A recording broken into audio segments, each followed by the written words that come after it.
Hey guys, a whole nother week has gone by. Church was great, man. It was rocking. The house was packed. But I don't want to talk about the things we did this week. I don't want to talk about the church service. What I want to talk to you about is God's perspective on situations and things that happen in our life. We look at them so different. For instance, this is a good one. God says, love your enemies. I don't want to love my enemies. But God says if you love your enemies, it brings peace. And you're not staying up at night hating them and figuring out what you could do to them. How many have done that before? But this is another one. I have a friend that is passing, and any day is going to pass. And so I thought, I want to see what God's perspective is on death. So I'm looking through the scriptures, Psalm 116. Mark this, Psalms 116.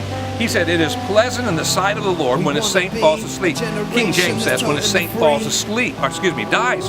And I thought, wow, God, you view this as a good thing. That's a whole different perspective than I have, and probably you had too. But I wanted to make sure, scripture, going through them and finding some more scriptures, being a good Bible student to see if there's anything else that speaks about God's perspective on death. And lo and behold, there it is in Isaiah. And it says this in Isaiah, it says, no one ponders why the righteous are taken, no one questions. It is so that they don't have to suffer the woes of this world anymore, or evil of this world. God's perspective is dying gets us out of all this heartache. I had a friend come to my office just this afternoon, weepy, crying because of a relationship that broke up. Listen, I don't know if that's evil, but once we leave here, those things are never there. God's perspective is, let's get those things behind us and come into my glory. Two more scriptures, really, really quick. Solomon said, better is the day of your death than the day of your birth. Now, that sounds horrible. Is he saying birth is bad? No, birth is wonderful. We just had 2 grandbabies. But he says death is even better than that because we're born into his kingdom, born into this glorious place with him. Wow, what a perspective. That kind of takes the sting out of death, right? Doesn't it say that? Oh, death, where's your victory? And death, where's your sting? I like this last one. I was going through the scriptures still looking for more. And Paul, this is a real paraphrase. Paul says, I love Paul.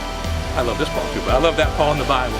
He said this, he says, to hang around here on earth is a lot of work, but to die is wonderful. No, that's not the way he wrote it. He really wrote it like this. To live is for Christ, work for Christ, and to die is to gain. Hey, what a perspective. Why don't we get God's perspective, just not on loving our enemies and how he views death, but why don't you get in the Word and find out what his perspective is for things in your life as well. Hey, I love you guys very much. God bless you. Thanks for watching this. You've really blessed me. God bless.